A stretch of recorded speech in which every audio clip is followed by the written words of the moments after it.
Pemirsa, 3 orang pingsan dan 5 lainnya lemas setelah terjebak di dalam lift di sebuah klinik kecantikan di Kelapa Gading, Jakarta Utara.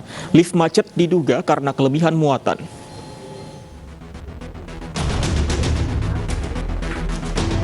Inilah rekaman kepanikan di sebuah klinik kecantikan di Kelapa Gading, Jakarta Utara Minggu siang. Saat lift yang berisi 8 orang macet tak bergerak.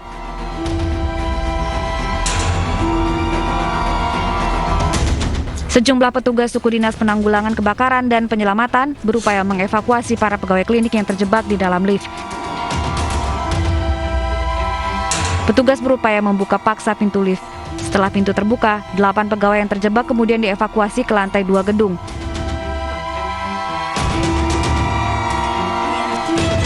Tiga di antaranya pingsan, bahkan 1 orang harus dilarikan ke puskesmas terdekat untuk mendapat pertolongan oksigen.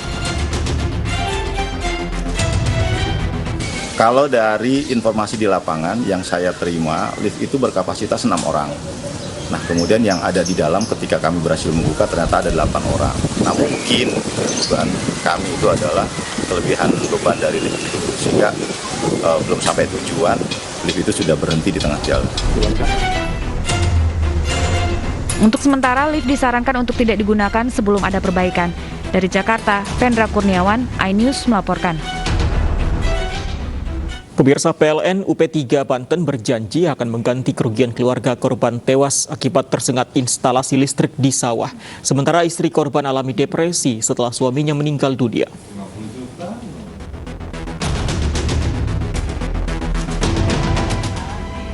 Suasana duka masih menyelimuti kediaman Jerry, korban tewas akibat tersengat listrik instalasi PLN saat menggembalakan kerbaunya di sawah. Bahkan sang istri yang baru dinikahi korban alami depresi berat. Sambil membawa makanan dan segelas kopi kesukaan suaminya, wanita 20 tahun itu terus berjalan mencari keberadaan suaminya yang telah berpulang. Ia mendatangi tempat yang biasa didatangi mendiang suami tercinta.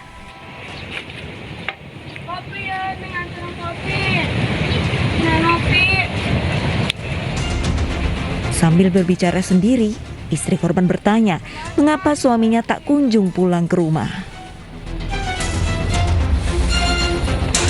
Suka nganterin kopi, nganterin makanan buat suaminya. Ini dia udah nggak mau pulang, dia pengen di sini aja nungguin suaminya, karena dia bilang udah 2 hari suaminya belum pulang. Sementara pihak PLN UP3 Banten tak menampik adanya insiden yang merenggut korban nyawa warga dan 5 ekor kerbau. Insiden ini dipicu kawat ground steel wire atau GSW yang putus menjuntai ke area persawahan yang kemudian menyengat korban hingga tewas. Untuk itu PLN UP3 Banten berjanji akan memberikan ganti rugi pada keluarga korban. Nah, ini rencana hari ini kita ada pembahasan atau diskusi dengan keluarga korban dan Polsek terkait dengan kejadian tersebut. Hari ini di Polsek Pasanggaran ini sedang kita mediasi kekeluargaan. Diperkirakan berapa harganya? Kami kurang tahu, nanti di Polsek akan dibuka. Sebelumnya, seorang warga tewas bersama 5 ekor kerbau yang digembalakannya di sawah. Insiden ini disebabkan adanya kabel PLN yang putus dan menjuntai hingga ke sawah sehingga mengalirkan listrik. Dari Lebak, Banten, Iskandar Nasution, iNews melaporkan. Pemirsa, seorang ibu muda asal Bengkulu diduga terlibat aksi penipuan dengan modus arisan miliaran rupiah. Ia ditangkap setelah dilaporkan salah satu korban yang merupakan anggota polisi. Penipuan ataupun penggelapan. Setelah berkoordinasi dengan Polres Kepahyang, Polda Bengkulu, tim Busernaga Polres Pangkal Pinang bergerak ke kediaman Ayu Amelia yang diduga melakukan tindak pidana penipuan. Benar saja, ibu muda berusia 22 tahun yang melarikan diri dari tempat tinggalnya di Bengkulu berada di sebuah kontrakan di Pangkal Pinang, Bangka Belitung. Pelaku hanya bisa pasrah saat didatangi polisi. Ketika diinterogasi, ia mengakui perbuatannya menggelapkan uang arisan seorang anggota polisi senilai 37 juta rupiah dengan janji akan kembali sebesar 40 juta rupiah dalam 10 hari. Namun hingga batas waktu yang ditentukan, pelaku tidak mengembalikan uang tersebut, bahkan melarikan diri. Pelaku diduga telah melancarkan aksinya terhadap lebih dari 1 orang dengan nilai keuntungan lebih dari 1 miliar rupiah. Kami dari Polres Pangkal Pinang, alhamdulillah bersama dengan Polres Kepayang, Polda Bengkulu, hari ini telah berhasil menangkap DPO dari Polres Kepayang, Polda Bengkulu, seorang wanita yang melakukan penipuan sebesar 1 miliar rupiah yang terjadi di wilayah hukum Polres Kepayang. Pelaku dibawa ke Mapolres Pangkal Pinang untuk pemeriksaan awal. Selanjutnya pelaku diserahkan ke pihak Polres Kepahiyang, Polda Bengkulu untuk diproses hukum di sana. Polisi juga masih menunggu kemungkinan adanya korban lain untuk melapor. Dari Bangka Belitung, Haryanto, iNews melaporkan. Kita ke informasi lain, pemirsa. Mantan Menteri Sosial Juliari Batubara akan hadapi sidang putusan hari ini. Sidang dijadwalkan digelar pukul 10 melalui persidangan daring dengan terdakwa dihadirkan dari rutan KPK. Sidang vonis dugaan kasus korupsi dana bansos dipimpin oleh Muhammad Damis di Pengadilan Tipikor Jakarta. Jaksa menuntut Juliari dengan hukuman 11 tahun pidana penjara, denda 500 juta rupiah, subsidiar 6 bulan kurungan, mengembalikan uang sejumlah 14, miliar rupiah, dan meminta majelis hakim mencabut hak politiknya selama 4 tahun. Juliari dinilai terbukti secara bersama-sama dengan pejabat pembuat komitmen Kemensos, Matius Joko Santoso, dan kuasa pengguna anggaran Kemensos, Adi Wahyono, menerima suap senilai total 32 miliar rupiah. Juliari diduga memerintahkan untuk memungut Rp10.000 per paket bansos untuk kepentingan pribadi. Total anggaran pengadaan bansos senilai 6,8 triliun rupiah dalam 12 tahap untuk bulan April hingga November 2020.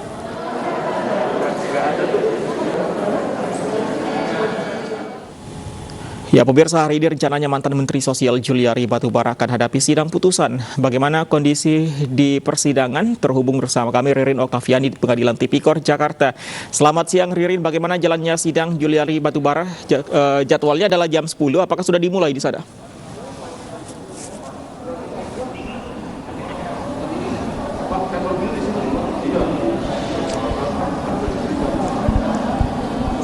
Ya Fandi, mantan Menteri Sosial Juliari Batubara menanti putusan yang akan dibacakan langsung oleh Hakim Ketua, yakni adalah Muhammad Damis. Sidang dijadwalkan digelar pada pukul 10 di Pengadilan Tipikor Jakarta yang nantinya akan digelar secara daring, di mana terdakwa Juliari Batubara akan dihadirkan dari rutan KPK. Namun hingga saat ini persidangan belum dimulai, sementara jaksa penuntut umum dan juga pengacaranya sudah berada di ruang persidangan. Sebelumnya jaksa penuntut umum menuntut Juliari Batubara dengan hukuman pidana penjara selama 11 tahun, denda 500 juta rupiah, subsidiar 6 bulan kurungan berdasarkan dakwaan pertama. Juliari juga diminta untuk mengembalikan uang kepada negara senilai 14,5 miliar rupiah dan meminta majelis hakim untuk mencabut hak politiknya selama 4 tahun.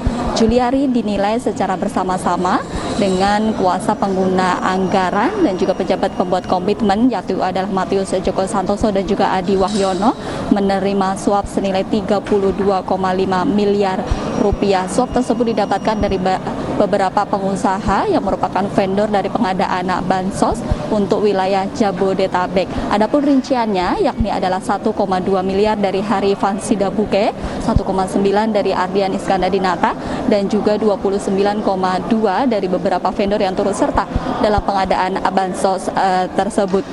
Dan dalam pledoinya, Juliari juga meminta yakni adalah kepada majelis hakim, dirinya mengaku menyesal dan meminta majelis hakim membebaskan dirinya dari segala tuntutan jaksa penuntut umum agar atau karena dirinya mengaku yakni adalah untuk penderitaan yang dialaminya ini segera berakhir. Juliari juga meminta alasannya bahwa dirinya merupakan seorang ayah dari 2 anak yang masih kecil sehingga masih membutuhkan peran dari dirinya. Lantas bagaimanakah nantinya pertimbangan dari majelis hakim dari kasus yang dijerat atau menjerat Juliari Batubara, mengingat dari pasal yang didakwakan atau dituntut oleh jaksa penuntut umum ini memiliki saran rentang yakni 4 tahun hingga 20 tahun untuk pidana penjaranya. Apakah kemudian majelis hakim akan menuntut dari hukuman maksimal? Kita nantikan sesaat lagi putusan dari Juliari Batubara yang akan digelar di Pengadilan Tipikor Jakarta.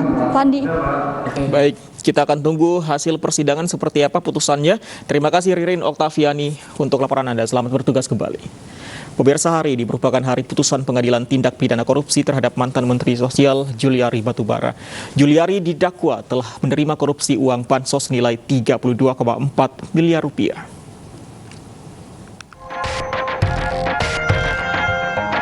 Tanggal 9 Agustus 2021 lalu, saat persidangan agenda pledoi, Juliari menyampaikan permohonan maafnya kepada Presiden Joko Widodo. Juliari mengaku lalai, tidak mengawasi ketat jajaran di bawahnya dan menyesali perbuatannya. Mirisnya, Juliari meminta majelis hakim membebaskannya dari segala dakwaan karena masih memiliki tanggungan 2 anak yang masih kecil.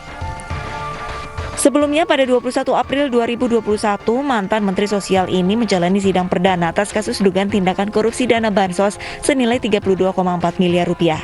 Ia diduga memungut Rp10.000 setiap paket sembako yang akan didistribusikan ke Jakarta dan sekitarnya. Di perjalanan kasus dugaan suap dana bansos, 2 terdakwa penyuap Juliari, yaitu Ardian Iskandar Madanaca dan Harifan Sidabuke, sudah divonis. Kedua terdakwa divonis masing-masing pidana 4 tahun dan denda Rp100 juta. Sementara jaksa menuntut Juliari dengan hukuman 11 tahun penjara dan denda Rp500 juta subsidiar 6 bulan kurungan.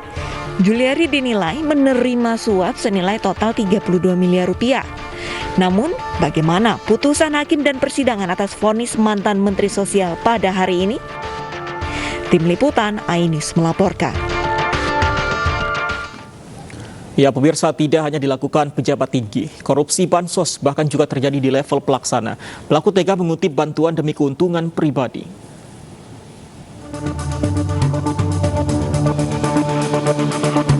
Seorang pendamping bantuan sosial program Keluarga Harapan di Kabupaten Malang, Jawa Timur ditangkap polisi karena korupsi.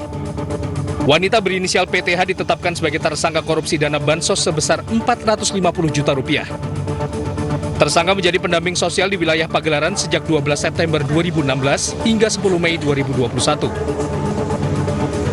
Uang korupsi dipakai untuk membeli kebutuhan pribadi, dari motor, mesin cuci, lemari es, hingga piano.